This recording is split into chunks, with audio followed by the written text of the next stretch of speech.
मैं मुख्य आचार्य आर के सोनवानी आप सभी को जय मसीह की। जय मसीह। आज की ऑनलाइन रविवारी आराधना परमेश्वर पिता, परमेश्वर पुत्र और पवित्र आत्मा के नाम से प्रारंभ करते हैं। आमीन आमीन। आइए आज की आराधना हम प्रारंभ करें एक छोटी प्रार्थना के साथ में, और प्रार्थना में अगुवाई भाई प्रदीप उइके करेंगे। आप सभी को जय मसीह की। मेरा नाम प्रदीप उइके है और मुझे यहाँ आए 3 वर्ष होने जा रहा है। मेरी गवाही है छोटी सी कि मुझे आर्थिक परेशानी थी और यहाँ की प्रार्थना दुआ से मैं भला चंगा पाया जाता हूँ। आइए हम प्रार्थना करते हैं, अपनी दोनों आंखों को बंद करते हैं, सिरों को झुकाते हैं, सारा मन पिता परमेश्वर की ओर लगाते हैं। आकाश और पृथ्वी के कर्ता सृजनहार प्रभु जी, बड़े ही धन्यवाद के साथ में, शुक्रगुजारी के साथ में एक बार विश्राम के दिन में प्यारे पिता आपको धन्यवाद देते प्रभु जी। होने देना प्यारे पिता परमेश्वर कि आपकी पवित्र आत्मा के सामर्थ्य के द्वारा प्यारे पिता परमेश्वर, जब हम आपकी स्तुति आराधना प्रारंभ करने वाले हैं प्यारे पिता, तो आपकी उपस्थिति को हम चाहते हैं प्रभु जी, क्योंकि प्रभु जी आपका वचन कहता है कि जहाँ मेरे नाम से 2 या 3 होते हैं वहाँ मैं उनके बीच में होता हूँ। तो हे पिता परमेश्वर, प्रभु यीशु मसीह की उपस्थिति में हम सब आते हैं प्रभु जी। हम धन्यवाद देते प्रभु जी कि तूने हमें रात भर संभाले रखा, रात भर सुखदाई मीठी नींद दी और दिन का सुंदर प्रकाश दिखलाया। ये तेरी दया और करुणा का प्रतिफल है कि हम सब दास भक्तों की संगति में निरंतर पाए जाते हैं। खुदा बाप परमेश्वर, होने देना प्यारे पिता कि आपकी उपस्थिति में हम जो भी गीत गाए प्यारे पिता, वो आपको सुगंधित भाने वाला हो सके प्यारे पिता। होने देना प्यारे पिता कि जो आज वचन की रोटी तोड़ी जाएगी प्यारे पिता, वो हम सभी के जिंदगियों में कार्य करे प्रभु जी। ऐसी प्रार्थना करते हैं प्यारे पिता। होने देना प्यारे पिता परमेश्वर कि सुबह से लेकर शाम तक जितने भी लोग आते हैं प्यारे पिता, हर एक की मुरादों को पूरा करना प्रभु जी। होने देना प्यारे पिता कि जो लोग आने वाले हैं उनके मार्ग में रखवाली करना प्यारे पिता, क्योंकि प्रभु जी आप मार्ग, सत्य और जीवन है खुदा बाप। होने देना हम प्रार्थना करते प्रभु जी, यहाँ के संचालक, उप संचालक, सह संचालक, आचार्य, सह आचार्य और जो तन मन धन से प्रभु की सेवकाई करते हैं, उन सभी पर प्यारे पिता आप अनुग्रह करना, आशीष की वर्षा करना प्रभु जी। होने देना प्यारे पिता कि पूरे दिन को प्यारे पिता आप अपने सर्वसम्मति हाथों में ले लेना खुदा बाप। होने देना प्यारे पिता जीवन के रजिस्टर में जितने भी नाम दर्ज हैं प्यारे पिता, हर एक पर प्यारे पिता तेरी आशीष और तेरी दया को चाहते हैं प्यारे पिता। होने देना प्यारे पिता कि तेरी दया ही हमारे लिए काफ़ी है। धन्यवाद देते प्रभु जी कि आपने हमारी प्रार्थना सुना और स्वर्ग के राज्य से हाँ और आमीन में उत्तर दिया। धन्यवाद के साथ में इस प्रार्थना को उद्धारकर्ता यीशु नासरी के नाम में मांगते हैं। आमीन आमीन। आइए परमेश्वर की महिमा में हम कुछ गीतों को गा लेंगे, और पहला गीत गाएंगे स्तुति के गीत से 16 नंबर, आवाज उठाएंगे हम साज बजाएंगे। आइए प्रभु की महिमा में हम एक गीत गा लेंगे स्तुति के गीत से 16 नंबर, आवाज उठाएंगे हम साज बजाएंगे, है यीशु महान अपना यह गीत सुनाएंगे।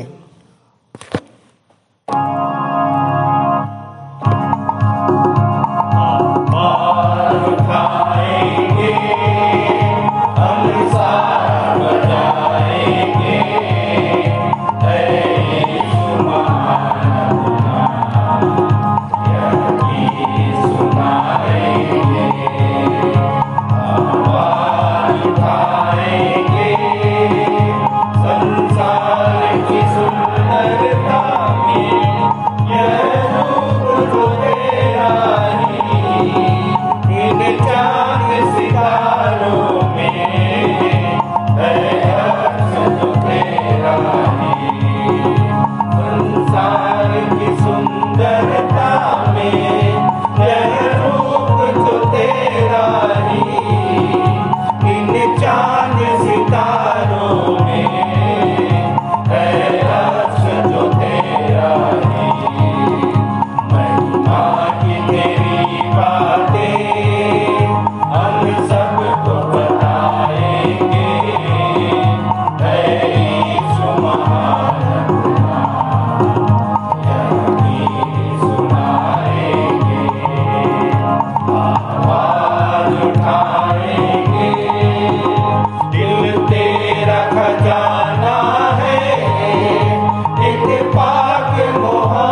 दूसरा गीत गा लेंगे हमन गाना गाबो से 5 नंबर पापी चोला रे पापी मनुआ आती जाती ले बे प्रभु के नाम। आइए स्तुति आराधना के अंत में प्रभु की महिमा के लिए हम गीत गा लेंगे। हमन गाना गाबो से गीत क्रमांक 5 पापी चोला रे पापी मनुआ आती जाती लेबे प्रभु के नाम रे पापी चोला काया तोर तर जाही माया तोर मर जाही लेबे तय प्रभु के नाम। पापी चोला रे पापी मनवा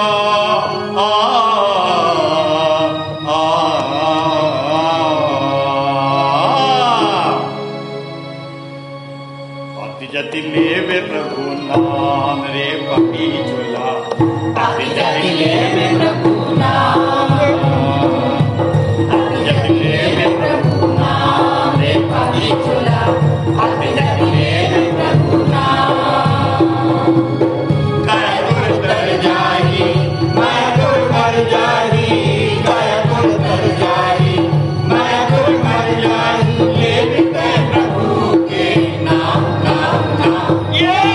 आती जाती लेबे प्रभु नाम आती जाती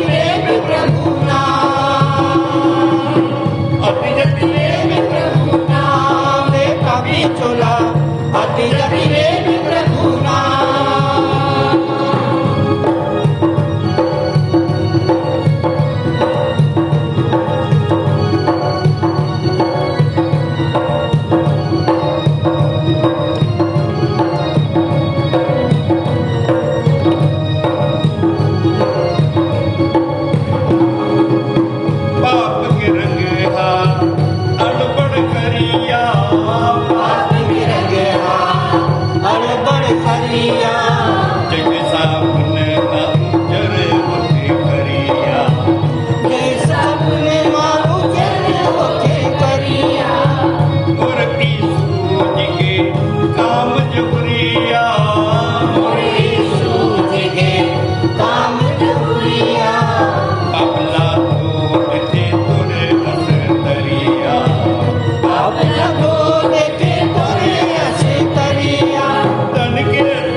आती जाती लेबे प्रभु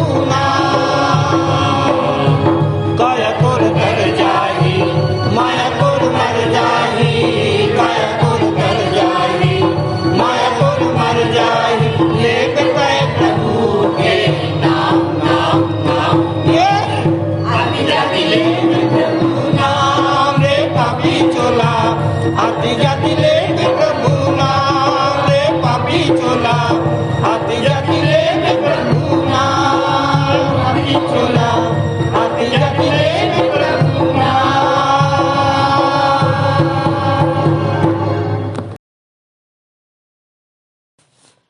हे यहोवा, मनुष्य क्या है कि तू उसकी सुधि लेता है, या आदमी क्या है कि तू उसकी चिंता करता है।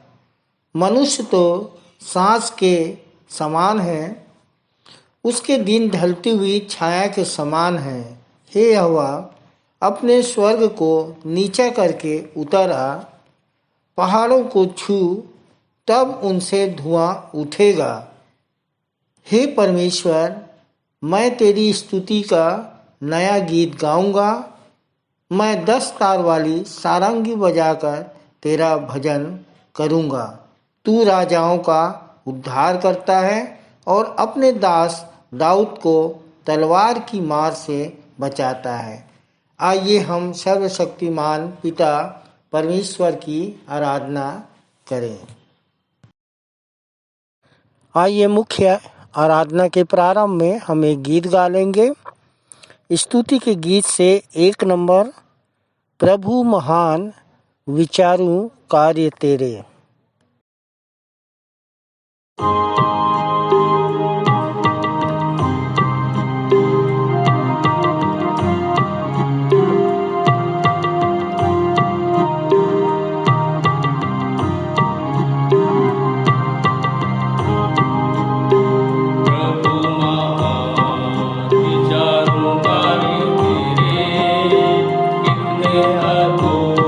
तूने बनाई, देखो तारे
आइए उत्तरवादी की रीति से हम पढ़ने के लिए निकाल लेंगे।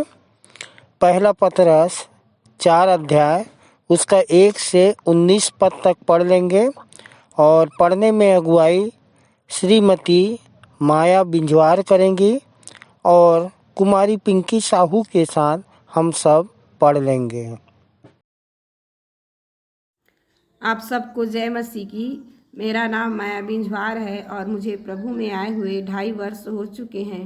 प्रभु में आने का कारण था कि मैं पहले बहुत ही बीमार रहा करती थी, हफ्तों तक बिस्तर पर पड़ी रहा करती थी। परंतु परमेश्वर पिता का धन्यवाद हो कि विश्वासी मंदिर के एक भाई के द्वारा मुझे गुरु मंत्र का पर्चा मिला और मैं विश्वासी मंदिर तक आई और यहीं की दुआ प्रार्थना के द्वारा अब पूर्ण रूप से चंगी हूँ और वर्तमान में जैसे मैं बची हूँ वैसे ही दूसरों को बचाने का प्रयास करती हूँ। आप सभी को जय मसीह की। मेरा नाम पिंकी साहू है। मुझे विश्वासी मंदिर आए हुए 10 महीने हो चुके हैं।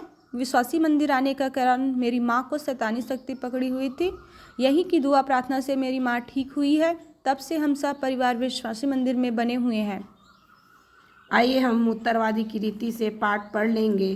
पहला पतरस उसका 4 अध्याय पहले पद से 19 पद तक। पहला पद मैं पढ़ूंगी और दूसरा पद आप बहन पिंकी साहू के साथ पढ़ लेंगे। इसलिए जबकि मसीह ने शरीर में दुख उठाया तो तुम भी इसी अभिप्राय से हथियार धारण करो, क्योंकि जिसने शरीर में दुख उठाया है वह पाप से छूट गया है।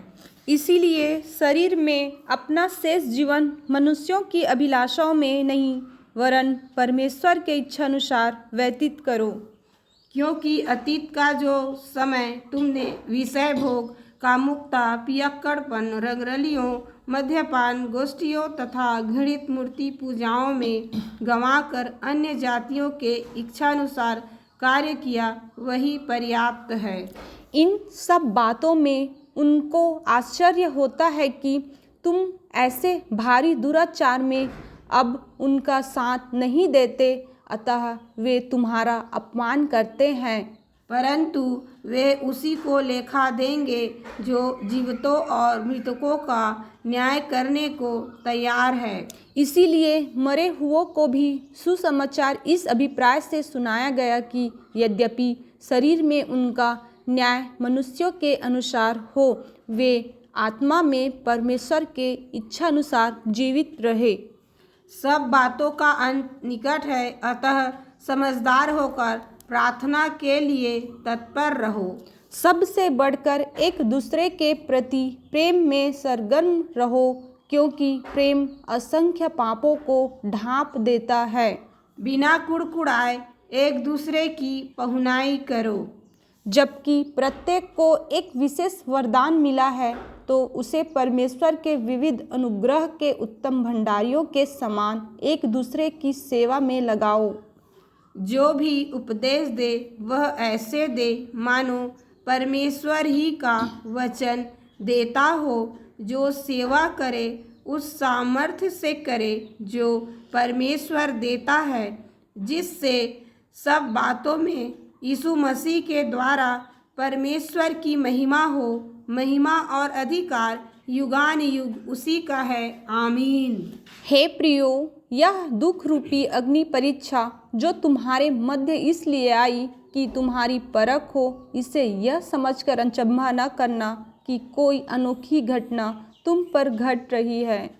परंतु जैसे जैसे तुम मसीह के दुखों में सहभागी होते रहते हो, आनंदित रहो, जिससे कि उसकी महिमा के प्रकट होते समय भी तुम आनंद से उल्सित हो जाओ। यदि मसीह के नाम के कारण तुम्हारी निंदा की जाती है तो तुम धन्य हो, क्योंकि महिमा का आत्मा जो परमेश्वर का आत्मा है तुम में वास करता है। किसी भी प्रकार तुम में से कोई हत्यारा, चोर, दुष्टता का कार्य करने वाला तथा दूसरों के कार्यों में हस्तक्षेप करके तंग करने वाला होकर दुख ना उठाए। पर यदि कोई मसीह होने के कारण दुख उठाता है तो वह लज्जित न हो, वरन अपने इस नाम के लिए परमेश्वर की महिमा करे।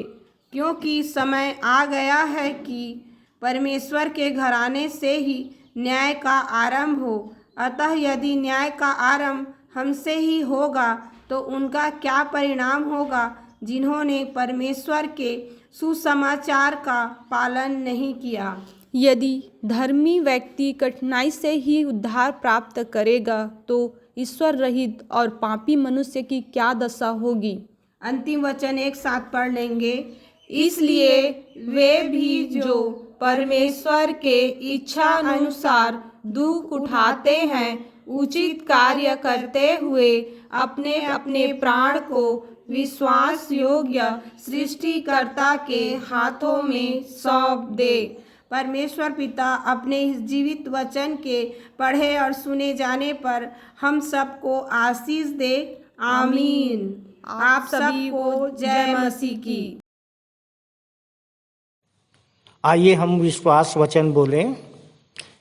मैं सर्वशक्तिमान पिता पर स्वर्ग और पृथ्वी के सृजनहार परमेश्वर पर विश्वास रखता हूँ। मैं उसके एकलौते पुत्र हमारे प्रभु यीशु मसीह पर, जो पवित्र आत्मा के सामर्थ के द्वारा कुमारी मरियम से जन्मा, जिसने पोंतियुस पिलातुस के राज्य में दुख उठाया, जो क्रूस पर टांगा गया और मारा गया, जो गाड़ा गया और अदृश्य लोक में पहुंचा, और तीसरे दिन मृतकों में से फिर जी उठा, जो स्वर्ग पर चला गया और सर्वशक्तिमान पिता परमेश्वर के दाहिने हाथ विराजमान है, और जीवितों और मृतकों का न्याय करने फिर आने वाला है। विश्वास रखता हूँ मैं पवित्र आत्मा पर, पवित्र सार्व कलीसिया पर, संतों की संगति पर, देह के पुनरुत्थान पर, पापों की क्षमा पर और अनंत जीवन पर विश्वास रखता हूँ। आमीन। आइए सामान्य सामाजिक एवं पारिवारिक कलीसियाई प्रार्थना में जाएंगे और प्रार्थना में अगुवाई सहायक सहआचार्य श्रीमती कमल मोहरे करेंगी। आप सबको जय मसीह की। मेरा नाम सहायक सहआचार्य श्रीमती कमल मोहले है और प्रभु में आए मुझे 11 वर्ष हो गए हैं। आइए प्रार्थना करें। सामर्थी अनुग्रहकारी पिता परमेश्वर, आपके चरणों के समीप अपने उद्धारकर्ता प्रभु यीशु मसीह के नाम में आते हैं। धन्यवाद देते हैं पिता परमेश्वर इस विश्राम दिन के लिए, जिसमें हम स्वच्छंद मनोमस्तिष्क शुद्ध बुद्धि के साथ तेरी महिमा स्तुति करने पाते हैं। हम धन्यवाद देते हैं पिता परमेश्वर, सप्ताह भर आपने हमें संभाल कर रखा और जीवितों के बीच में रखा। धन्यवाद देते हैं पिता परमेश्वर अपने विपरीत परिस्थितियों के लिए, जिनके द्वारा हम आपको जानने पाए हैं। प्रभु, हम विशेष धन्यवाद देते हैं कि हम तेरी आराधना इस ऑनलाइन और ऑफलाइन दोनों के द्वारा करने पाते हैं।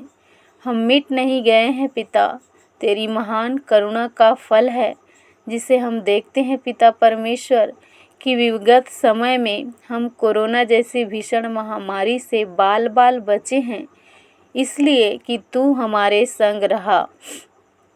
पिता परमेश्वर, हम प्रार्थना करते हैं प्रभु जी जीवित और आत्मिक कलीसिया के लिए, जिसमें हम नए पुराने विश्वासी भाई बहनों के साथ तेरी महिमा करने पाते हैं। पिता परमेश्वर, यहाँ से कोई भी जन खाली हाथ न जाए, परंतु बहुतायत की आशीष को लेकर जा सके, चाहे वो गंभीर मरीज हो, शैतानी शक्ति से ग्रसित हो या दुखित मन से जूझ रहे हो। बहुतायत की आशीष को प्राप्त करके जा सके। पिता परमेश्वर, धन्यवाद के साथ हम प्रार्थना करते हैं अपने देश के लिए, जिसमें हम अमन, चैन व शांति से धार्मिक स्वतंत्रता के साथ प्रचार प्रसार करने पाते हैं। प्रभु जी, हम प्रार्थना करते हैं देश के उन धार्मिक, राजनीतिक व सामाजिक अगुओं के लिए जो सब आपके डर भय में देश व समाज का संचालन अच्छे से कर सके। आज के दिन जहाँ कहीं तेरी आराधना लगाई जाती है, वहाँ पर भी तेरी उपस्थिति हो सके।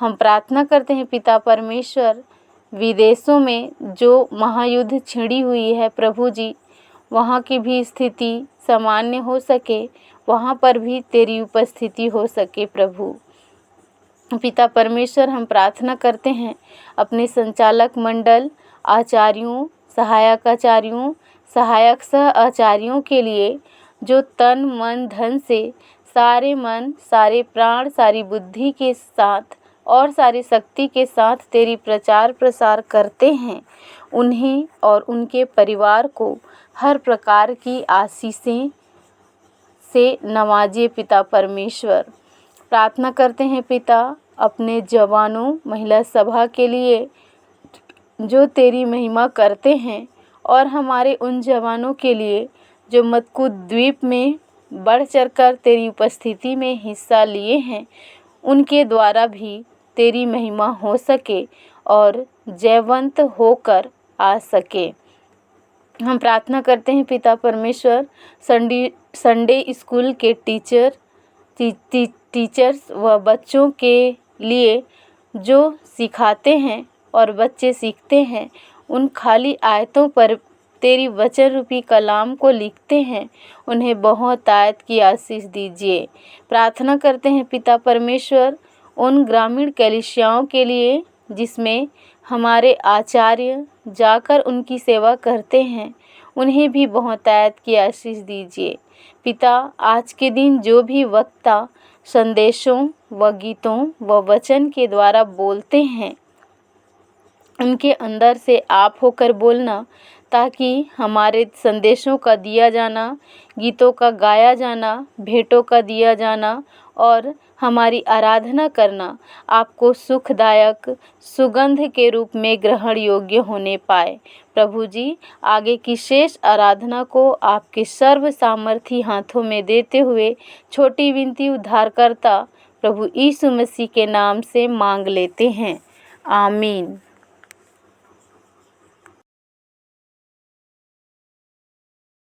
आइए हम इस समय संदेश सुन लेंगे। सहायक आचार्य कुमारी सविता सिंह के द्वारा, जिनका विषय है कैसे बनाए रखें शुद्ध मन और स्थिर आत्मा। कैसे बनाए रखें शुद्ध मन और स्थिर आत्मा, जिससे प्रसन्न होता है परमात्मा। यह हिजकेल 36-26 पर इनका संदेश आधारित है।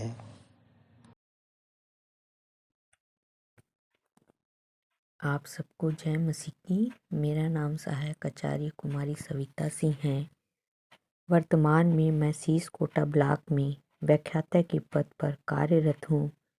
मैं हिंदू आदिवासी परिवार से हूँ। प्रभु यीशु मसीह को जानते और विश्वासी मंदिर आते हुए 20 वर्ष हो चुके हैं। विश्वासी मंदिर आने का कारण मेरी छोटी बहन बबीता सिंह को शैतानी शक्ति लगी थी। गुरु मंत्र की प्रार्थना व विश्वासी मंदिर आने से मेरी बहन 15 दिन में ही ठीक हो गई। तब से मैं प्रभु यीशु मसीह में विश्वास करती हूँ। कैसे बनाए रखें शुद्ध मन और स्थिर आत्मा, जिससे प्रसन्न होता है परमात्मा। पिछले हफ्ते ये विषय मुझे बोलने के लिए दिया गया था। आइए इस विषय पर हम मनन करेंगे। प्रियो, सबसे पहले शुद्ध मन शब्द पर विचार करते हैं। शुद्ध मन अर्थात छल कपट रहित मन सरल शब्दों में हम साफ मन कह सकते हैं। यहाँ प्रश्न उठता है कि शुद्ध मन ही क्यों? क्या मन अशुद्ध भी होता है? प्रियो, हाँ, मन भी अशुद्ध होता है। यिर्मयाह 17:9-10 में लिखा है, मन तो सब वस्तुओं से अधिक धोखा देने वाला होता है, उसमें असाध्य रोग लगा है। असाध्य रोग जैसे कि लोभ, क्रोध, ईर्ष्या, मोह, डाह, घमंड, व्यभिचार इत्यादि, ये सब मन को अशुद्ध करते हैं।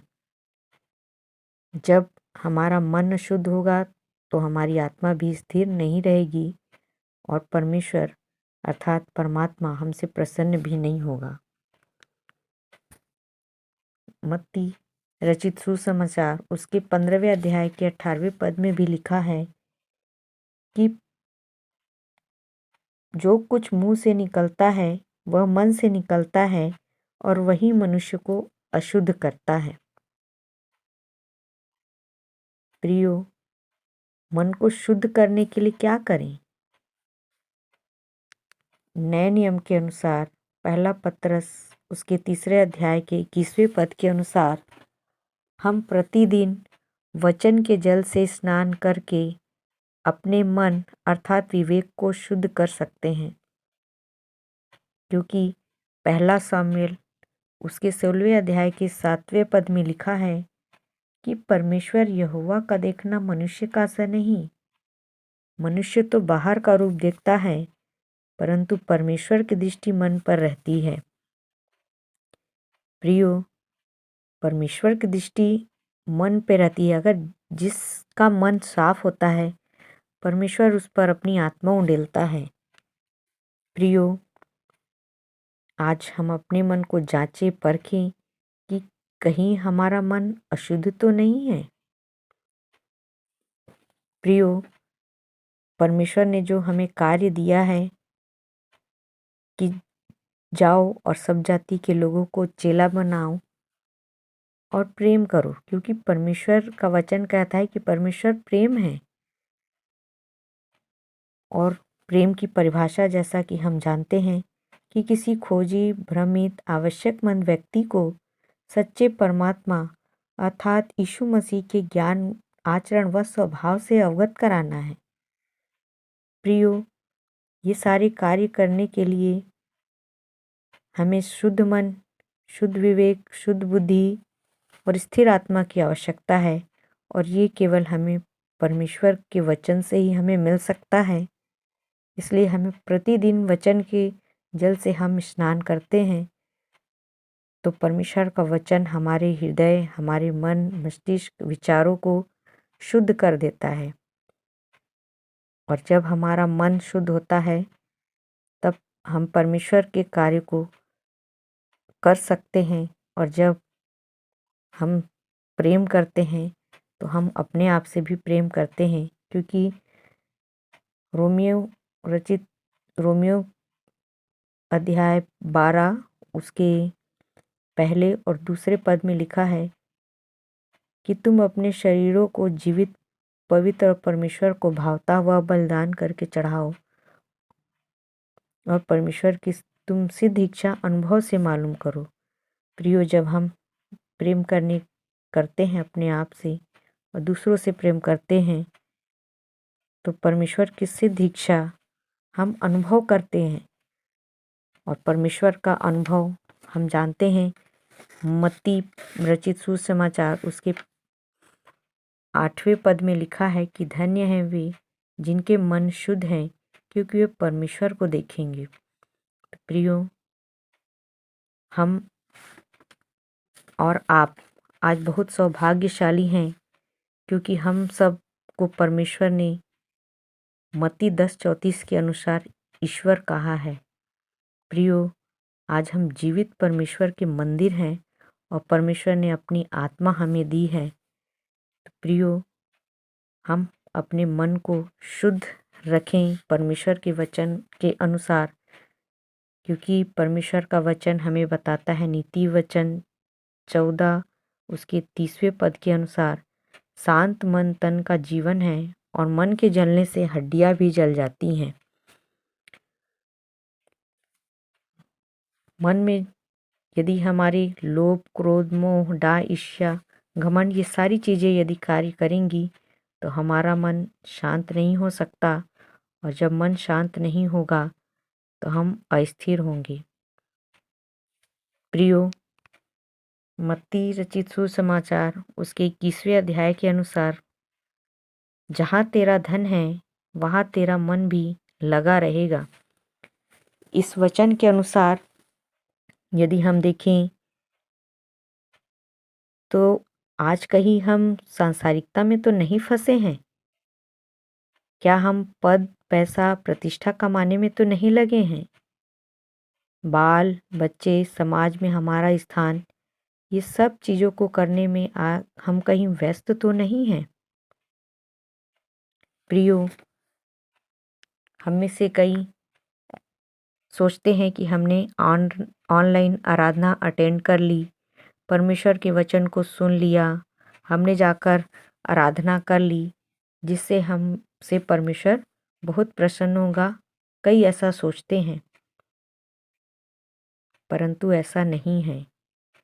केवल परमेश्वर के वचन को सुनना ही नहीं है, उस पर मनन कर उसे आत्मसात करना है, उसे अपने आचरण में, अपने स्वभाव में शामिल करना है। प्रियो, आज हम अपने आप को जांचें, परखें कि हम में मसीह का मन है कि नहीं। व्यवस्था विवरण 6वें अध्याय उसके 5वें पद में और लूका रचित सुसमाचार उसके 10वें अध्याय के 27वें पद में लिखा है कि तू प्रभु अपने परमेश्वर से अपने सारे मन, अपने सारे प्राण, अपनी सारी बुद्धि और अपनी सारी शक्ति के साथ प्रेम रखना। व्यवस्था विवरण के 6वें अध्याय के 7वें पद में भी लिखा है, और ये आज्ञाएं जो आज तुझको सुनाता हूँ वे तेरे मन में बनी रहे, और तू इन्हें अपने बाल बच्चों को समझा कर सिखाया करना, और घर में बैठे, मार्ग पर चलते, लेटते, उठते इनकी चर्चा किया करना। इनकी चर्चा किया करना अर्थात परमेश्वर के वचन की चर्चा किया करना। और जब हम ऐसा करते हैं तब यहेजकेल 36:26 के अनुसार परमेश्वर हमें कहता है कि मैं तुमको नया मन दूंगा और तुम्हारे भीतर नई आत्मा उत्पन्न करूंगा और तुम्हारी देह में से पत्थर का हृदय निकालकर तुमको मांस का हृदय दूंगा। प्रियो, जब हम परमेश्वर के वचन को आत्मसात करके परमेश्वर के वचन के अनुसार हम चलते हैं, प्रेम करते हैं, मत्ती 28:18 के अनुसार हम सब जाति के लोगों को चेला बनाने का काम करते हैं, और इन सब कार्य को करते हुए जब हम त्याग, तपस्या, साधना और संघर्ष करते हैं तो परमेश्वर हमसे प्रसन्न होता है और परमेश्वर हमारे सारे मनोरथों अर्थात हमारी सारी मनोकामनाओं को पूरा करता है। तो प्रियो, आज हम अपने मनों को परमेश्वर के वचन से शुद्ध करें, अपनी आत्मा को स्थिर रखें। ऐसे हम परमेश्वर से हम सब के लिए हम प्रार्थना करते हैं।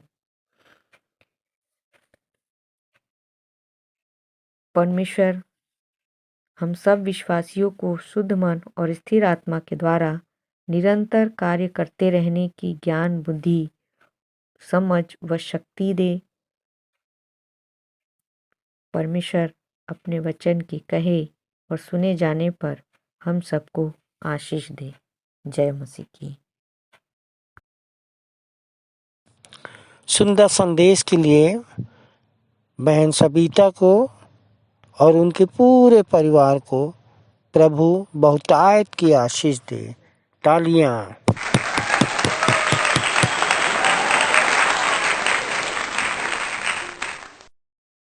आइए हम सब अपनी अपनी भेंटों और धन्यवादी भेंटों को देने के द्वारा परमेश्वर की महिमा करेंगे। और इस समय हम गीत गा लेंगे। हमन गाना गावो से 58 नंबर प्रभु का धन्यवाद करूँगा, उसकी संगति में सदा रहूँगा। स्टार्ट।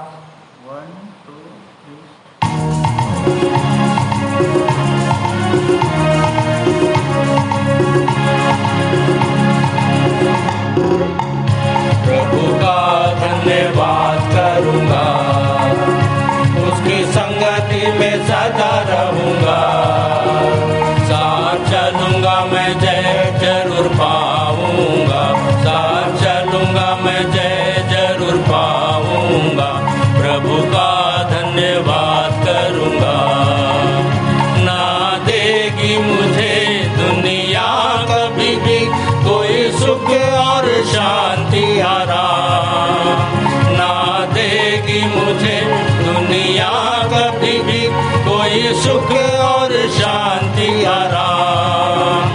मेरे यीशु के साथ धन्य संगति में सदा मिलती खुशी मुझको। मेरे यीशु के साथ धन्य संगति में सदा मिलती खुशी मुझको। प्रभु का धन्यवाद करूँगा, उसकी संगति में सदा रहूँगा। साथ चलूँगा मैं जय जरूर पाऊँगा, साथ चलूँगा मैं जय जरूर पाऊँगा। प्रभु का धन्यवाद करूँगा। मेरी जिंदगी की हर परेशानी में खुल जाता है आशा का द्वार। मेरी जिंदगी की हर परेशानी में खुल जाता है आशा का द्वार। कभी ना डरूंगा, कभी ना हटूंगा, चाहे जान भी देना पड़े। कभी ना डरूंगा, कभी ना हटूंगा, चाहे जान भी देना पड़े। प्रभु का धन्यवाद करूंगा, उसकी संगति में सदा रहूंगा। साथ चलूंगा मैं जय जरूर पाऊंगा, साथ चलूंगा मैं जय जरूर पाऊंगा। प्रभु का धन्यवाद करूंगा। कितना अच्छा है वो, कितना धन्य है वो, यीशु ही मेरे जीवन का साथी। कितना अच्छा है वो, कितना धन्य है वो, यीशु ही मेरे जीवन का साथी। मेरी जरूरतों को पूरा करता है वो, कोई घटी नहीं मुझको। मेरी जरूरतों को पूरा करता है वो, कोई घटी नहीं मुझको। प्रभु का धन्यवाद करूँगा, उसकी संगति में सदा रहूँगा। साथ चलूँगा मैं जय जरूर पाऊँगा, साथ चलूँगा मैं जय जरूर पाऊँगा। प्रभु का धन्यवाद करूँगा। मेरी आयु के दिन पग पग में सदा तेरी सेवा को पूरी करूँगा। मेरी आयु के दिन पग पग में सदा तेरी सेवा को पूरी करूँगा। एक बत्ती समान जलता रहूँगा, तेरी महिमा मेरी कामना। एक बत्ती समान जलता रहूँगा, तेरी महिमा मेरी कामना।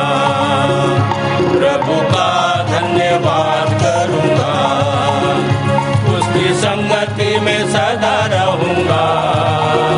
साथ चलूँगा मैं जय जरूर पाऊँगा, साथ चलूँगा मैं जय जरूर पाऊँगा। प्रभु का धन्यवाद करूँगा, प्रभु का धन्यवाद करूँगा।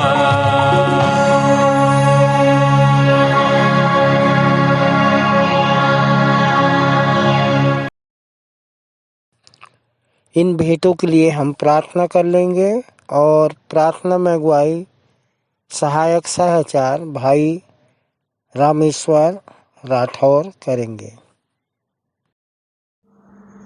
आप सबको जय मसीह। आइए हम सब प्रार्थना में जाएंगे। अपनी आंखें बंद करें, हाथ जोड़ लें, ध्यान पिता परमेश्वर की ओर लगाएं। सर्वज्ञानी सर्वव्यापी सर्वशक्तिमान पिता परमेश्वर, राजाओं के राजा, प्रभु प्रभु, महान पवित्र पवित्र अति पवित्र परमेश्वर पिता, आपके प्रिय पुत्र प्रभु यीशु मसीह पवित्र नाम में एक बार फिर से आपके चरणों के समीप में आते हैं। खुदा आप धन्यवाद करते हैं पिता, जीवन की इस पड़ाव तक संभाला। और परमेश्वर पिता, इस विश्राम दिन में पिता एक बार फिर से आपने हमको पिता परमेश्वर उपस्थित होने के लिए ऐसा अवसर दिया। प्रभु जी, हम आपका धन्यवाद करते हैं। परमेश्वर पिता, जितने भी लोगों ने पिता परमेश्वर आपको भेंट चढ़ाया है प्रभु जी, पिता परमेश्वर उस सब आपको ग्रहण योग्य होने पाए पिता। जितने भी लोग अपने खेत खलिहानों से, अपने खत्तों से पिता परमेश्वर आपको आपके चरणों के समीप भेंट चढ़ाया प्रभु जी, उस सब को आप ग्रहण कीजिएगा प्रभु जी दयापूर्वक। परमेश्वर पिता ग्रहण कीजिए पिता परमेश्वर। और पिता परमेश्वर जो कुछ भी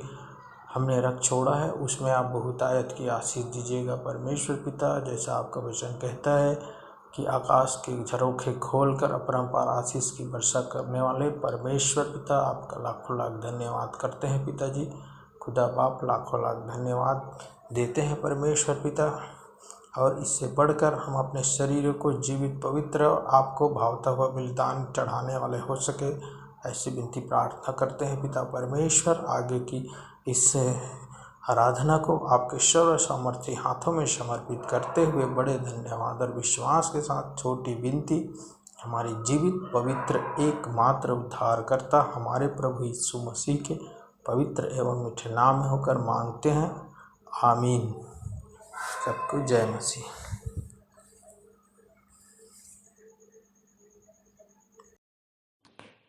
मैं मुख्य आचार्य R.K. सोनवानी आप लोगों को सूचना से अवगत करा दूं, हमारी ऑफलाइन रविवारी आराधना आज दिनांक 6/2/2022 से प्रारंभ हो गई है और ऑनलाइन आराधना भी हमारी चलती रहेगी। समय का विशेष ध्यान दीजिए, प्रातः 10 बजे से 12:30 बजे तक ऑनलाइन ऑफलाइन के माध्यम से, ऑनलाइन व्हाट्सएप पर और ऑफलाइन मंदिर में। जिनको जिनको आराधना में जिम्मेदारी दी जाती है उनको ऑनलाइन और ऑफलाइन दोनों में बोलना है और ऑनलाइन के लिए शुक्रवार शाम तक अपना ऑडियो बनाकर अवश्य ही मुझको भेज देवें। आराधना में कोविड के नियमों का पालन किया जाएगा। विश्वासी मंदिर 2022 का कैलेंडर आप यहाँ मंदिर से प्राप्त कर सकते हैं। हमन गाना गाबो पुस्तक में छपने में और थोड़ा विलम्ब है। आप लोग प्ले स्टोर से हमन गाना गाबो ऐप डाउनलोड कर लेवें ताकि आराधना में गीतों को गाने, कविता, प्रकाशन, दर्शन समझने में असुविधा ना हो। धन्यवाद। 20/3/2022 की रविवारी आराधना के लिए आप लोगों को सूचित कर दूं। ऑफलाइन संचालन सहायक सह आचार्य भाई ऋषि वर्मा करेंगे। आरंभ की प्रार्थना भाई राजेश सिंह के द्वारा। उत्तरवादी पाठ इब्रानियों 2 अध्याय पूरा पढ़ लेंगे और जिसे पढ़ने में अगुवाई बहन राजनंदिनी लासरे करेंगी और सुषमा लासरे के साथ हम सब उत्तर देंगे। सामान्य सामाजिक एवं पारिवारिक कलिसियाई प्रार्थना में अगुवाई सहायक सहआचार्य श्रीमती आरती करोशिया करेंगी और इस समय संदेश सुनेंगे बहन अनीता सिंह के द्वारा, जिनका विषय है चाहे विकट हो परिस्थिति परमेश्वर के निकट मिलती है आनंद की अनुभूति। अपने संदेश के लिए भजन संहिता 16:11 आप ले सकती हैं। भेंट की प्रार्थना में अगुवाई करेंगे भाई अजीत कस्तूरिया। मुख्य संदेश हम अपने संचालक जी से उत्तरवादी पाठ पर हम सुन लेते हैं। अंतिम प्रार्थना में अगुवाई करेंगे सहायक सह आचार्य भाई रवि भोरे और अपने संचालक जी की आशीष से सभा का समापन करेंगे। धन्यवाद। आइए और अंत में सुन लेते हैं अपने मंदिर के संचालक जी द्वारा पिछले सप्ताह के संदेशों की समीक्षा, मंदिर की वर्तमान स्थिति एवं भविष्य की योजनाएं तथा आज के उत्तरवादी पाठ पर संक्षिप्त टिप्पणी। सबको जय मसीह की। परमेश्वर का धन्यवाद हो कि उसकी दया और उसके अनुग्रह से हम सब सुरक्षित पाए जाते हैं। और ये बड़ा स्वर्ण अवसर फिर से हमको एक बार प्राप्त हुआ है कि हम जीवितों के बीच में पाए जाते हैं और उसके वचन में से मनन कर सकते हैं और उसका आचरण कर सकते हैं, ताकि इस जीवन में हम बहुतायत का जीवन पालें और परलोक के अनंत जीवन को भी संवार लें। इस स्वर्ण अवसर के लिए हम परमेश्वर का धन्यवाद करते हैं। प्रियो, आजकल दो बातों की बहुत ज़्यादा चर्चा है। पहली बात तो ये है कि रशिया और यूक्रेन का युद्ध हो रहा है और ये तृतीय विश्व युद्ध कह सकते हैं इसको, होने जा रहा है। और बहुत से लोग इस बात पे दहशत में हैं कि कहीं ये अंत तो नहीं है, इसके बाद पृथ्वी बचेगी या नहीं बचेगी। और अपन लोग भी बहुत सी बातें चर्चा करते रहते हैं टीवी के कार्यक्रम से, और बहुत सारी बातें हमको पता चलती रहती है। परंतु मैं आपको मत्ती 24 का 6वां पद पढ़ के सुनाना चाहता हूँ, जहाँ ऐसा लिखा है, तुम लड़ाइयों और लड़ाइयों की चर्चा सुनोगे, देखो घबरा ना जाना, क्योंकि इनका होना अवश्य है, परंतु उस समय अंत न होगा। परंतु अब इसके बाद जो 14वां पद है वह यह कहता है, और राज्य का यह सुसमाचार सारे जगत में प्रचार किया जाएगा कि सब जातियों पर गवाही हो, तब अंत आ जाएगा। प्रियो, बहुत सी बातें वचन में कही जाती है और बहुत से विचारक हैं जो अपने अपने विचार रखते हैं, परंतु एक जो इशारा यहाँ पर 15वें पद में किया गया है वो ये है, सो जब तुम उस उजाड़ने वाली घृणित वस्तु को, जिसकी चर्चा दानियल भविष्यवक्ता के द्वारा की गई थी, पवित्र स्थान में खड़ी हुई देखो, जो पढ़े वह समझे। मेरे प्रियो, आज हम सब के लिए एक चर्चा का विषय है कि इन बातों का हम क्या अर्थ लगाएं, और यूहन्ना 3:11-12 के अनुसार हम जो जानते सो कहते हैं, जो हम देखते हैं उसकी गवाही देते हैं, कैसे हम इन बातों को समझें। आइए हम वचन में से कुछ और सीखना चाहें। और इसके लिए मैं याद करता हूँ कि पिछले सप्ताह हमारे 2 संदेश हुए, जिसमें पहला संदेश था भोपाल से श्रीमती मल्लिका ब्राउन, जिनका विषय था वचन सुनने से विश्वास में होती है वृद्धि, वचन को व्यवहार में लाने से बढ़ती है सिद्धि। रोमियो 10:17 और मत्ती 5:48। प्रियो, जैसा कि मैंने अभी चर्चा किया कि पहला तो अंत कब आ रहा है, और दूसरा हमारे जो उत्तर प्रदेश में जो चुनाव हुए हैं, और उस पर भी लोगों का ध्यान है, क्योंकि आज 9 तारीख को मैं रिकॉर्डिंग कर रहा हूं और 10 तारीख को इसका रिज़ल्ट आना है।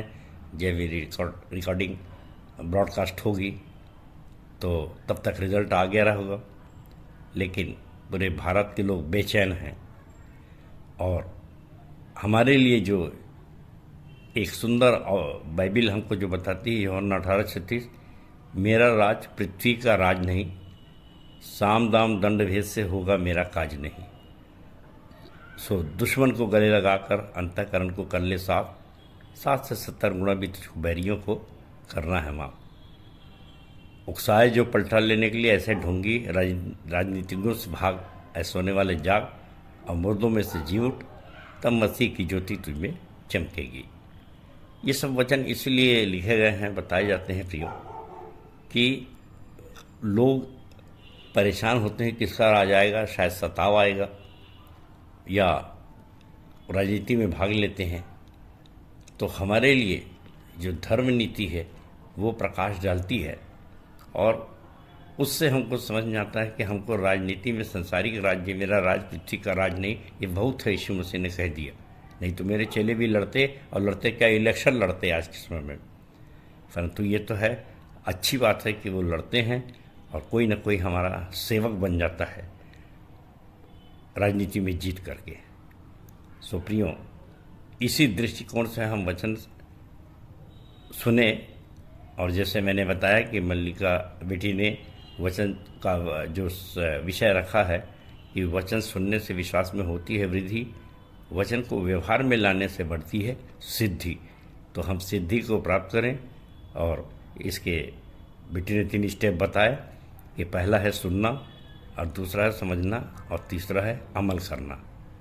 और कितनी अच्छी बात है कि वचन में उसने कहा कि मैंने सुना भूल गया, मैंने देखा याद रहा, और फिर करके देखा तो विश्वास पक्का हुआ। जक्कई देखकर व्यवहार में बदला। धनी नौजवान, जबकि उसके लिए कहा यदि तू सिद्ध होना चाहता है, सब कुछ तो करता है, मत्ती 19 का, सब कुछ तो करता है, सिद्ध होना चाहता है तो मेरे पीछे हो ले, कंगाल बन जा। सो मेरे पियो, किसी को पसंद आई बात, किसी को पसंद नहीं आई, किसी ने पश्चाताप किया, और जक्कई ने जैसे जिसका मैंने 1 लिया है 4 फेर दूंगा, परंतु दूसरे को इतना ज्ञानी था वो बाइबिल का, और उसको लगा कि मेरी कमी बता दी है, बस गुस्से में चला गया या निराश होकर चला गया। और ये भी हमारे वातावरण में ऐसे लोग पाए जाते हैं आज, और इसलिए वो सिद्ध नहीं हो पाते, क्योंकि जो सिद्ध होता है वो प्रसिद्ध भी हो ही जाता है। कितनी अच्छी बात है कि फिलिप्पियों 3:12-15 का संदर्भ देकर बेटी ने बताया कि 100% सिद्ध पौलुस भी नहीं था। इसका अर्थ ये नहीं कि मैं सिद्ध हो चुका हूँ, परंतु उस निशाने की ओर दौड़ा चला जाता हूँ। सो मेरे प्रियो, आज हमको भी इन सब बातों में बहुत सिद्ध और परफेक्ट होना है। हमारी जो विचार हैं 100% एक्यूरेसी पे होना चाहिए। और इसीलिए जो सुंदर कविता, बहुत ही सुंदर कविता मल्लिका ने बताई और लिखी, और वो ये है कि संतुलन, संक्रामकता एवं व्यवहारिकता बढ़ाते हैं परमेश्वर से हमारी समीपता। संतुलन, संक्रामकता और व्यवहारिकता बढ़ाते हैं परमेश्वर से हमारी समीपता। सोचे जवान सिंह हैं हम, नहीं है कोई वृद्ध, भरमा न पाए हमें कोई गिद्ध। आइए स्वयं का आंकलन करें, क्या बन रहे हैं मैं और आप सिद्ध।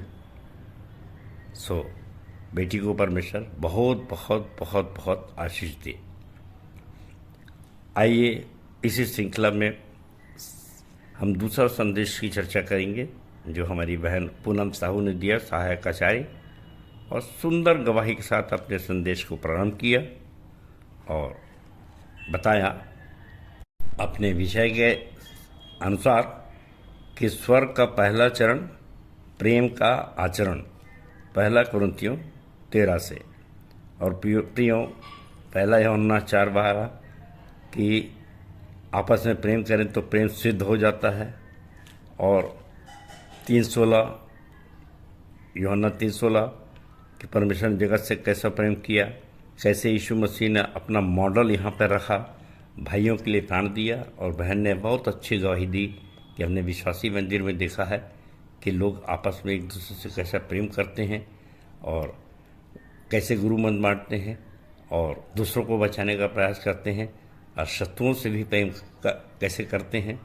और 1 यूहन्ना 3:18 हम जीभ से नहीं वचन और सत्य से भी प्रेम करते हैं। सो बहन को बहुत बहुत परमेश्वर आशीष दे। तो बड़ा अच्छा लगता है जब हमारे पिया जी आंखों देखी बात करते हैं, और इसीलिए रोमियो 8:19 का संदर्भ बहन ने दिया, जब सृष्टि बड़ी आशा भरी दृष्टि से परमेश्वर के पुत्रों के प्रकट होने की बाट जो हो रही थी, तब हमारे सामने एक व्यक्तित्व आया। मैं धन्यवाद देता हूँ कि सच्ची गवाही कैसी दी जाती है, बहन ने इस बात को रखा। और मैं चाहता हूँ कि सच्चाई को बोलने से कभी कोई पीछे न रहे। सो कितना अच्छा है कि यह सब परमेश्वर का अद्भुत कार्य है जो अद्भुत रीति से व्यक्तित्व को बदलता है और कैसे अपनी महिमा के लिए उपयोग में लाता है।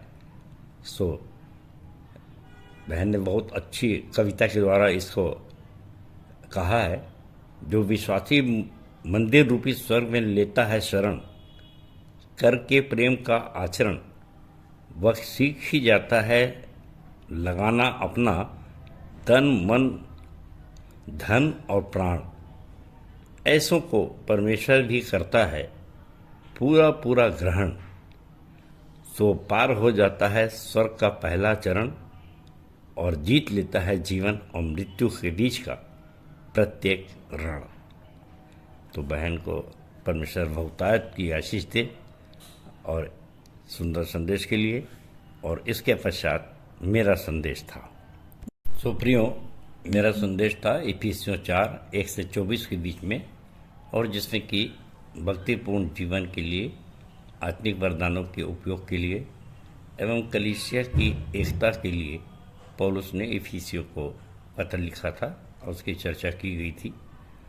और हमने विशेष करके 13 और 14 पद पर अपना ध्यान केंद्रित किया था, जहाँ पर यह है कि जब तक तुम में सिद्धता नहीं बन जाती तब तक ठग विद्या से मुझको बचाना है।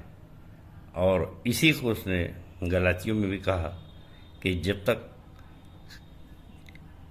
गलतियों 4:19 को देखें, जहाँ इस प्रकार से लिखाया है कि हे मेरे बालकों, जब तक तुम में मसीह का रूप न बन जाए तब तक मैं तुम्हारे लिए फिर जच्चा किसी पीड़ाएं सहता हूँ। सो प्रियो, ये ठग विद्या से बचाने के लिए कितने उपाय, कितनी चिंता पौलुस को थी। अपनी कलीसिया में विभिन्न कलीसियाओं को लिखता है और मैंने उसका सारांश बताया था।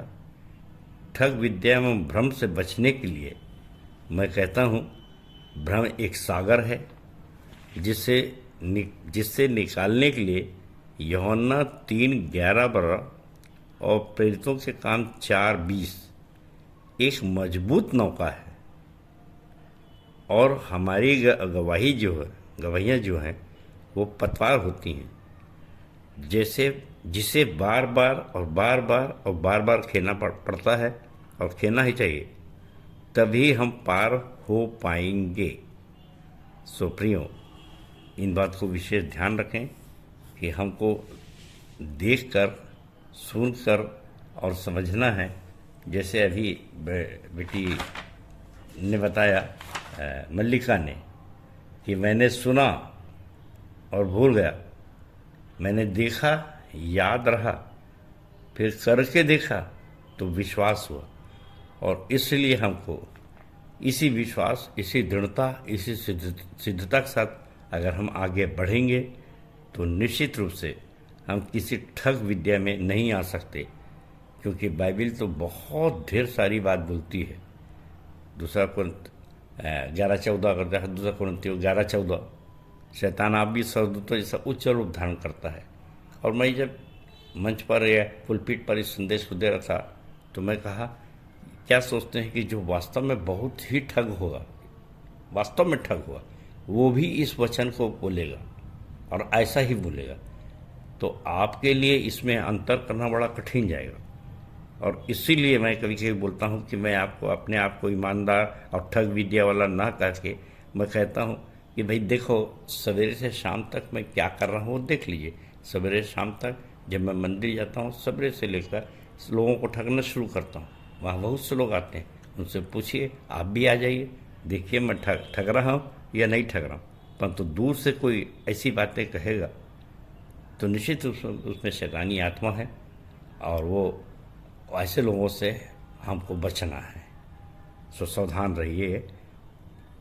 सो इसी इफिसियों 4 के 24 पद में देखा था, जैसा यीशु में सत्य है, नए मनुष्यत्व को पहन लो। एक नई पर्सनालिटी, एक नया व्यक्तित्व दिखाई देना चाहिए। और ऐसा लिखा है, और नए मनुष्यत्व को पहन लो जो परमेश्वर के अनुसार सत्य की धार्मिकता और पवित्रता में सृजा गया है।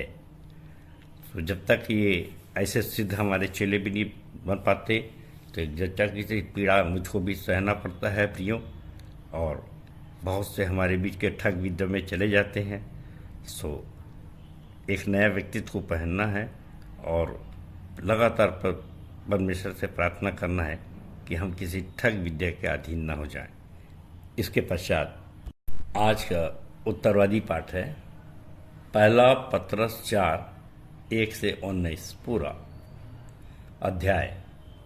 और जहाँ पर पत्रस ने मसीह के आदर्श के विषय में और मसीही होना मतलब दुख उठाना है, इस पर पत्री को लिखा है अपनी कलीसिया को। और सुप्रियो, ये पहला पत्रस 4 का पहला पंक्ति आपके सामने पढ़ रहा हूँ। जबकि मसीह ने शरीर में होकर दुख उठाया, तो तुम भी उसी मनसा के को धारण करके हथियार बांध लो, क्योंकि जिसने शरीर में दुख उठाया वह पाप से छूट गया। जिसने शरीर में दुख उठाया वह पाप से छूट गया। तो प्रियो, विचार यह है, मसीह ने शरीर में दुख उठाया, वही तुम्हारा उदाहरण है, वही तुम्हारा भी उदाहरण है। अतः दुख उठाने के उस दृष्टिकोण से तुम सुसज्जित हो जाओ जिसको मसीह ने धारण किया, अर्थात इसे परमेश्वर की इच्छा में स्वीकार करना है। इस तरह व्यवहारिक अनुभव में पाप का प्रभुत्व समाप्त हो जाता है। यदि व्यवहार में हम इस चीज़ को न लाएं, दुख न उठाएं, तो पाप का प्रभुत्व समाप्त कहाँ से होगा। और इसीलिए बड़ा सुंदर सा पाठ है। इस समय ये आदर्श पाठ बनाया गया है मतू घाट द्वीप का। और यहाँ पर इस प्रकार से लिखाया है पहला पत्र 4:8 में कि और सब में श्रेष्ठ बात यह है कि एक दूसरे से अधिक प्रेम रखो, क्योंकि प्रेम अनेक पापों को ढांप देता है। प्रियो, जब हम इस प्रेम के कार्य को पूरा करते हैं, और जैसे मैंने बताया कि प्रेम शब्द तो है छोटा, लेकिन पहला ही टॉपिक है हमारे विश्वासी मंदिर का, हमन गाना गावन पुस्तक में है कि प्रेम के स्टेप्स कितने हैं, सीढ़ियाँ कितनी हैं, और तब हम जाके कहीं श्रेष्ठ प्रेम में पहुँचते हैं। और ये श्रेष्ठ बात है, पहले हम अपने आप से प्रेम करें, फिर पड़ोसी परिवार से प्रेम करें, फिर पड़ोसी से प्रेम करें, फिर दुश्मन से प्रेम करें, तब जाके सिद्ध प्रेम कर पाएंगे, और तब जाके श्रेष्ठ प्रेम कर पाएंगे, और उसके बाद फिर संक्रामकता हमारे अंदर आ जाती है। प्रियो, आज के समय में बहुत सारी चीज़ जो प्रैक्टिकल हमको करना है और उसमें जो दुख उठाना है वो हम नहीं कर पाते हैं, और कैसे कहाँ पे हम गिरते हैं। तो इसके लिए मैं इसका 14वां पद आपके सामने पढ़ना चाहूँगा, बताने के लिए कि फिर यदि मसीह के नाम के लिए तुम्हारी निंदा की जाती है तो धन्य हो, क्योंकि महिमा का आत्मा जो परमेश्वर का आत्मा है तुम पर छाया करता है। मेरे प्रियो, अपन बहुत सारी बातें यहाँ पर सीखते हैं कि सिद्ध कैसे बने और कैसे पता चलेगा कि हम सिद्ध हैं। और महिमा का आत्मा जो हमारे पर छाया करता है, तो बहुत ढेर सारी ऐसी घटनाएं होती हैं जो हमको दुख उठाना पड़ता है, और उससे हम सिद्ध हो जाते हैं। और इसकी एक प्रैक्टिकल बात मैं आपके सामने बताना चाहूँगा। बिल्कुल जो अभी हुआ, हमारे मरार गली के बहुत से साथी लोग हैं, भाई शंभा भोरे के बेटे लोग, रवि भोरे, बंटी भाई, और सब जानते हैं कि एक भयानक मर्डर हुआ अभी हमारे कोरबा क्षेत्र में था। इनके सब रिश्तेदार थे और कोई जवान लड़का था, मैं नाम तो भूल रहा हूँ, परंतु हुआ ये कि उसको विभत्स ढंग से उसका मर्डर कर दिया गया, हत्या कर दी गई। और जिस भाई ने उसको नहलाया, उसकी बॉडी को, शव को, उसकी आत्मा जो मर गया था उसकी आत्मा इस भाई पे आ गई। अब ऐसी बातों को कौन विश्वास करता है, कौन मानता है, परंतु अभी शनिवार 2 दिन पहले की बात है और वो ऐसा हुआ। और विश्वासी मंदिर में मैं सोचता हूँ 15, 20, 25 लोग नौजवान थे जो आए और उस नौजवान को लेकर आए और वो किसी के भी नियंत्रण में नहीं रहता था और बहुत उधम भी करता था और वो बहुत रोता भी था और बताता था सारी घटना कि उसको कैसे कैसे कैसे कैसे मारा गया। और लोग बताते रहते कि उसके पैर को भी काट दिए थे। तो इतनी विभत्स उसकी हत्या हुई। खैर, और उसको सामान्य करने के लिए, वो सामान्य नहीं होता था, मेरे पास लाया गया और मैं अपने दफ्तर के सामने भाई बंदे के साथ बैठा हुआ था। मेरे एक छोटे प्रचारक हैं भाई बंदे, राकेश बंदे, बहुत से लोग जानते हैं। और अचानक उस व्यक्ति ने मुझ पर हमला कर दिया और वो तो अच्छा हुआ कि बाल भाई लोग ने, बंदे वगैरह थे, उन लोगों ने आके संभाला और उसको नियंत्रित किया। और मैं यहाँ पर ये बताना चाहता हूँ कि जब शैतानी शक्तियाँ आती हैं तो गिरासेनियों के समय में यीशु मसीह के सामने भी ऐसी स्थिति आई कि वो संकलों को तोड़ करके वो शैतानी शक्तियाँ आती थी। और आज हम उसको प्रैक्टिकल देख रहे हैं कि कैसे अगर मौका जरा सा भी हम लापरवाह हो गए, ध्यान नहीं दिए, तो वे कैसे हमारे पर हमला कर लेती। और लोगों ने बताया, माना इस बात को, और मुझसे कहा भी कि भैया बहुत खतरा मोल लेते हैं, कभी भी कोई भी अप्रिय घटना हो सकती है। परंतु मेरे प्रियो, हमको तो उस शैतानी शक्ति को निकालना था और परमेश्वर का धन्यवाद हो कि उसके बाद उसके लिए प्रार्थना की गई, गाने गाए गए और वो बिल्कुल न सामान्य होकर के आया और उसने नमस्ते किया, आशीर्वाद लिया और फिर पूरे समूह के लोग आनंदित चले गए। मेरे प्रियो, कोई भी अप्रिय घटना क्यों नहीं हो पाती, बड़ी बड़ी ट्रेजेडी। तो मैं यहाँ पर आपके सामने 2 बात बताऊंगा कि ये जिस लिखाया है कि छाया शब्द आया है, इसलिए मैंने इसको चाहा।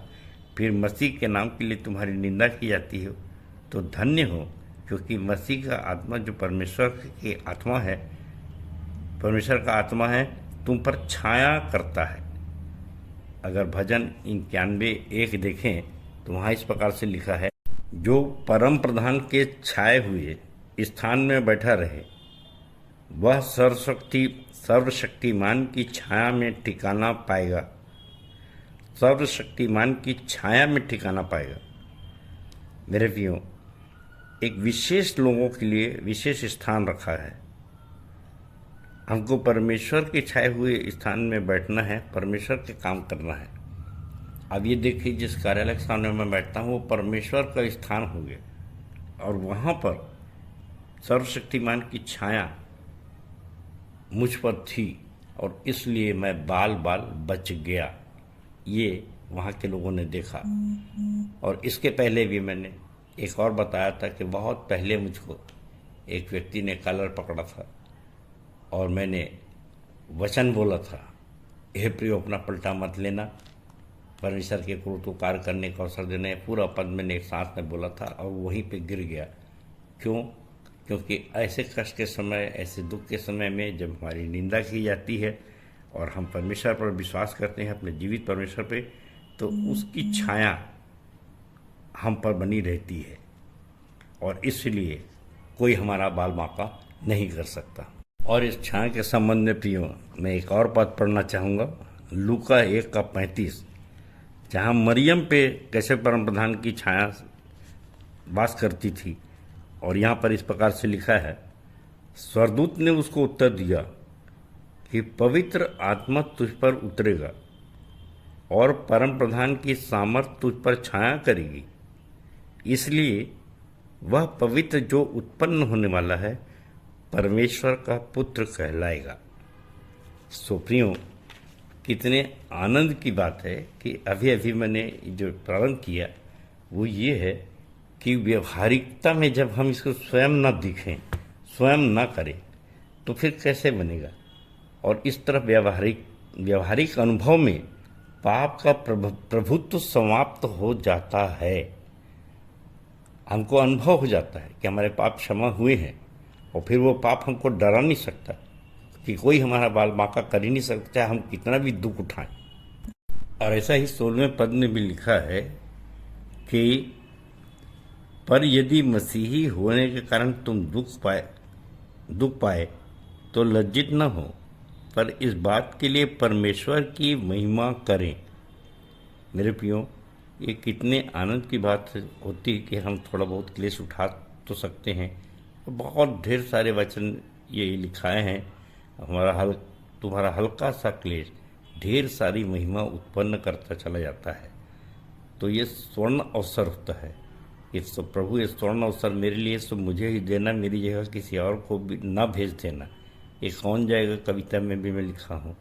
सो मेरे प्रियो, एक बहुत अच्छा पद है मेरे को, पहला पत्रक 2:20 बड़ा अच्छा लगता है कि हम अपने प्रिय को ठीक खुश करने के लिए बहुत से ऐसी बात करते हैं जिससे ऐसा काम करें जो उसको भाए, अच्छा लगे और वो खुश हो जाए। और इसलिए यहाँ पर पहला पत्रक 2:20 पद में पढ़ना चाहूँगा, क्योंकि यदि तुमने अपराध करके घूंसे खाए और धीरज धरा तो इसमें क्या बड़ाई की बात है। पर यदि भला काम करके दुख उठाते हो और धीरज धरते हो तो यह परमेश्वर को भाता है। सो कितने आनंद की बात है कि हमारा हल्का सा क्लेश हमारे लिए कितनी ढेर सारी महिमा उत्पन्न कर जाता है, और इससे इस प्रकार से हम परमेश्वर की महिमा करें। और कई बार ये होता है कि हम प्रेज एंड वर्शिप करते हैं, गाना गाते हैं और बहुत ढेर सारी बात करते हैं, लेकिन उसके लिए दुख नहीं उठाना चाहते। तो कैसे मैं परमेश्वर की महिमा सिर्फ सुंदर सुंदर गाना गा के कि प्रभु तुझको मैं सब कुछ देता और कुछ भी नहीं देता, सियार की तरह हुआ, मगर उससे पूछोगे क्या हुआ तो कुछ नहीं हुआ, वो सिर्फ कहेगा हुआ। कहीं हमारी स्थिति भी ऐसी तो नहीं है, हमको तो कुछ रिजल्ट दिखाना है। और सबसे अच्छी चीज़ है कि हम आत्मा दिखाते हैं।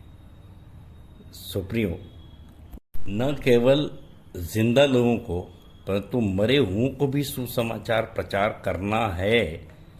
और ये पत्रस 4:6 में कह रहा है, और जो मैं आपके सामने पढ़ रहा हूँ, क्योंकि मरे हुओं को भी सुसमाचार इसलिए सुनाया गया कि शरीर में तो मनुष्यों के अनुसार उनका न्याय हो, पर आत्मा में वे परमेश्वर के अनुसार जीवित रहें।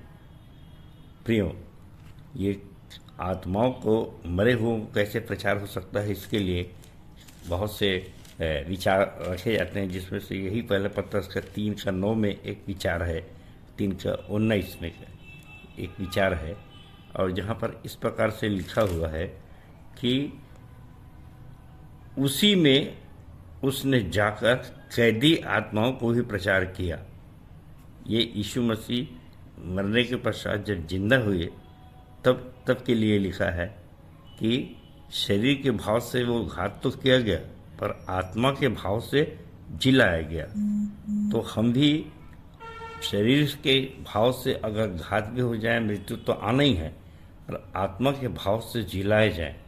और इसीलिए कहता है कुरिन्थियों को लिखते हुए कि क्या तुम नहीं जानते कि तुम स्वर्गदूतों को न्याय करोगे। तो कैसे कितने बड़े बड़े काम हमको मरने के पश्चात भी करना है। तो ये यदि हम परमेश्वर की महिमा करें, परमेश्वर को जो भाता है वो करें, तो सोच लीजिए कि हमको कितने बड़े उत्तरदायित्व और भी मिलेंगे, और हम मरे हुओं को भी सुसमाचार सुनाने में सक्षम हो सकेंगे। और मेरे प्रियो, और इसलिए यदि हम शरीर के अनुसार कुछ गलत कर भी बैठे हैं, शरीर के अनुसार पापी हैं, पर आत्मा में हम परमेश्वर के साथ जीवित रहेंगे। और इसलिए एक अक्सर हम लोग मत्ती 8:22 के बारे में बताते हैं कि यीशु ने कहा, मुर्दों को उनके मुर्दे गाड़ने दो और तुम मेरे पीछे हो लो। और वो चाह रहा था अनंत जीवन पाने के लिए मैं क्या करूं, एक मनुष्य ने पूछा। और फिर जब उसने बोला मेरे पीछे हो लो, तो कहा कि मेरे को अपने पिता को गाड़ना है। और ऐसे महत्वपूर्ण काम को भी यीशु मसीह ने महत्व नहीं दिया, और हम कैसे क्लेश उठाने के लिए आज तैयार हैं। और इस संबंध में 25 नंबर की कविता में मेरे भाई ने RN लाल ने बहुत सुंदर कविता लिखा, मुर्दों को उनके मुर्दे गाड़ने दो। ये 211 पृष्ठ में पाया जाता है। तो ये है, ये सभी पीढ़ी के लोगों को जो मर गए हैं उनका भी न्याय होना है, और हम भी न्याय सिंहासन के सामने बैठेंगे। अब जब न्याय की बात आ रही है तो हमको शक्ति दी जाएगी कि हम कैसे मरे हुओं को सुसमाचार सुना सकते हैं। और ये जो 17वां है, इसी का पहला पत्र 4 का 17 है, क्योंकि वह समय आ पहुंचा है कि पहले परमेश्वर के लोगों का न्याय किया जाए, और जबकि न्याय का आरंभ हमसे ही से होगा तो उनका क्या अंत होगा जो परमेश्वर के सुसमाचार को नहीं मानते। सो मेरे प्रियो, परमेश्वर करे कि हम सब उस न्याय सिंहासन के सामने हमको खड़ा होना है, तो हमको एक बहुत अच्छा नाम मिल सके। इसलिए दुख उठाते उठाते अपने प्राण को 19वां पद कहता है, विश्वास योग्य सृजनहार के हाथ में हम सौंप दे। और प्रकाशित 2:10 जैसा लिखा है कि प्राण देने तक विश्वास योग्य तो जीवन का मुकुट पाएगा। परमेश्वर हम सबको ऐसी शक्ति दे। परमेश्वर अपने वचन के कहे जाने पर आशीष दे। सबको जय मसीह की, जय मसीह की और जय मसीह की। धन्यवाद। उत्तरवादी पाठ पर सुंदर सार गर्भित व्यवहारिक टिप्पणी के लिए हम अपने संचालक जी को बहुत बहुत धन्यवाद देते हैं। तालियां।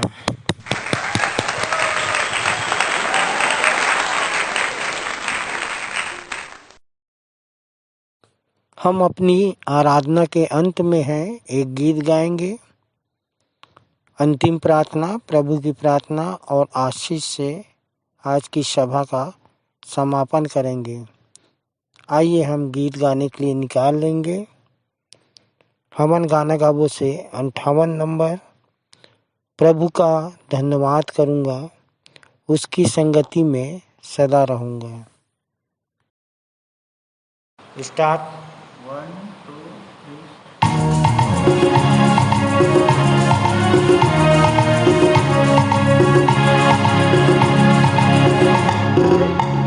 प्रभु का धन्यवाद करूँगा, उसकी संगति में सदा रहूँगा। साथ चलूँगा मैं, जय जरूर पाऊँगा। साथ चलूँगा मैं, जय जरूर पाऊँगा। प्रभु का धन्यवाद करूँगा। ना देगी मुझे दुनिया कभी भी कोई सुख और शांति आराम। ना देगी मुझे दुनिया कभी भी कोई सुख और शांति आराम। मेरे यीशु के साथ धन्य संगति में सदा मिलती खुशी मुझको। मेरे यीशु के साथ धन्य संगति में सदा मिलती खुशी मुझको। प्रभु का धन्यवाद करूँगा, उसकी संगति में सदा रहूँगा। साथ चलूँगा मैं, जय जरूर पाऊँगा। साथ चलूँगा मैं, जय जरूर पाऊँगा। प्रभु का धन्यवाद करूँगा। मेरी जिंदगी की हर परेशानी में खुल जाता है आशा का द्वार। मेरी जिंदगी की हर परेशानी में खुल जाता है आशा का द्वार। कभी ना डरूंगा, कभी ना हटूंगा, चाहे जान भी देना पड़े। कभी ना डरूंगा, कभी ना हटूंगा, चाहे जान भी देना पड़े। प्रभु का धन्यवाद करूंगा, उसकी संगति में सदा रहूंगा। साथ चलूंगा मैं, जय जरूर पाऊंगा।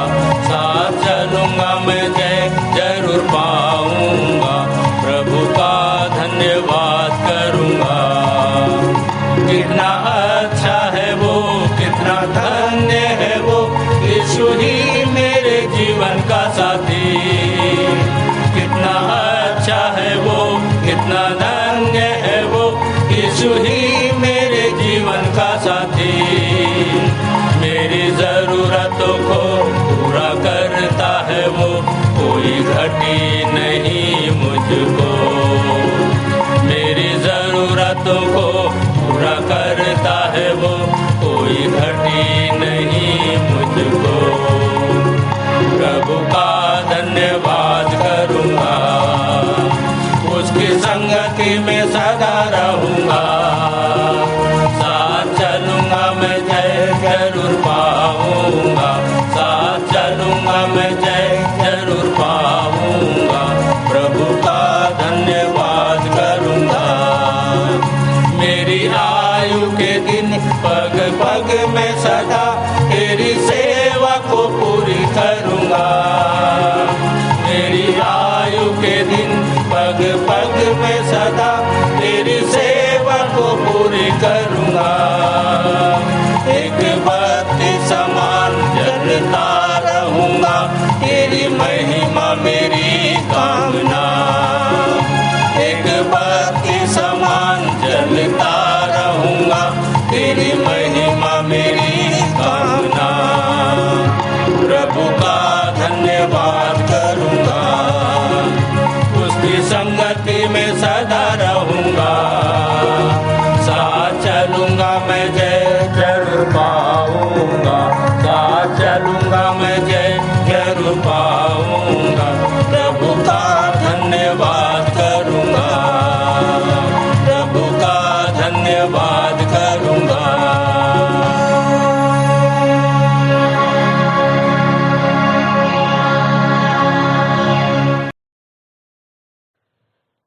अंतिम प्रार्थना हम कर लेंगे भाई चित्रबेन गुंडाने के द्वारा।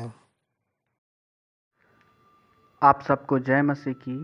मैं चित्रबेन गुंडाने परमेश्वर पिता का धन्यवाद करता हूँ कि अंतिम प्रार्थना में अगुवाई का मुझे अवसर मिला। आइए हम प्रार्थना करें।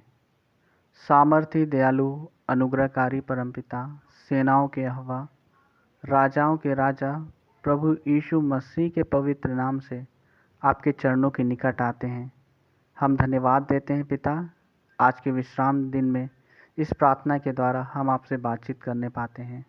हम धन्यवाद देते हैं आपके जीवित कलाम के लिए, जो ये कहता है कि मसीह ने शरीर में होकर दुख उठाया, तो तुम भी उसी मनसा को हथियार के समान धारण करो, क्योंकि जिसने शरीर में दुख उठाया वह पाप से छूट गया।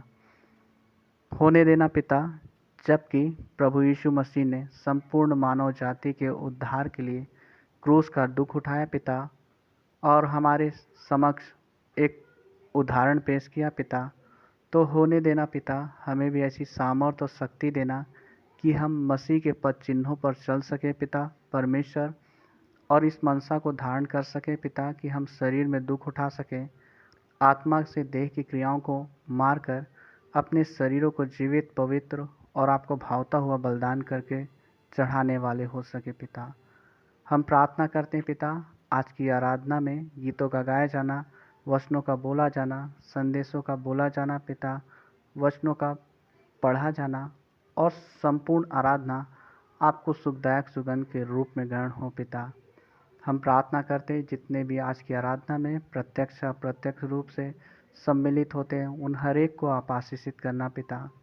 प्रार्थना करते हैं पिता, जितनी कलीसिया में विश्वासी भाई बहन दुख तकलीफ में पिता, उन सब पर आपके चंगाई भरे हाथों के स्पर्श को चाहते हैं पिता।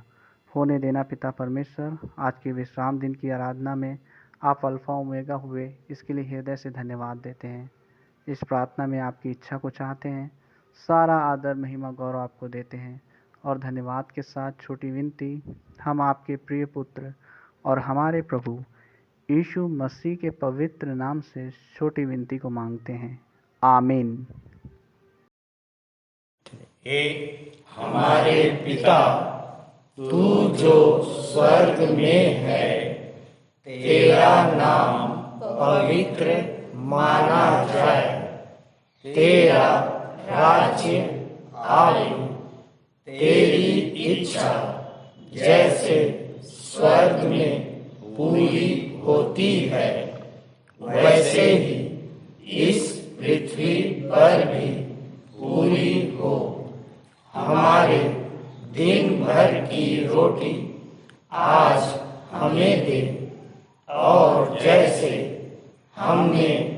अपने अपराधियों को क्षमा किया है, वैसे ही तू भी हमारे अपराधों को क्षमा कर और हमें परीक्षा में न डाल, परंतु बुराई से बचा, क्योंकि राज्य, पराक्रम और महिमा सदा तेरे ही है। आमीन।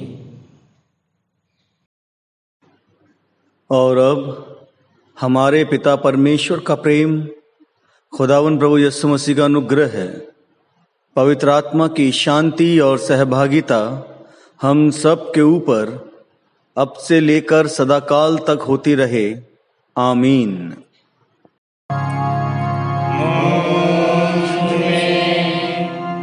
यीशु की शोभा दिखाई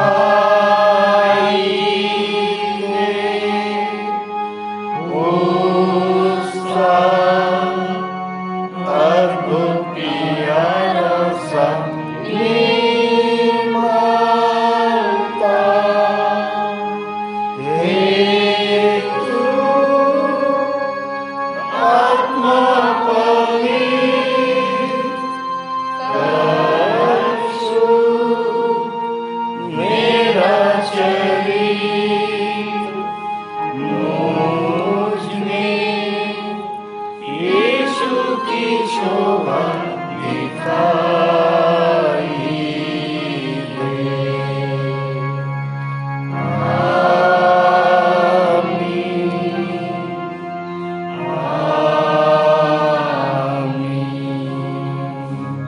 आप सबको जय मसीह की। जय मसीह की।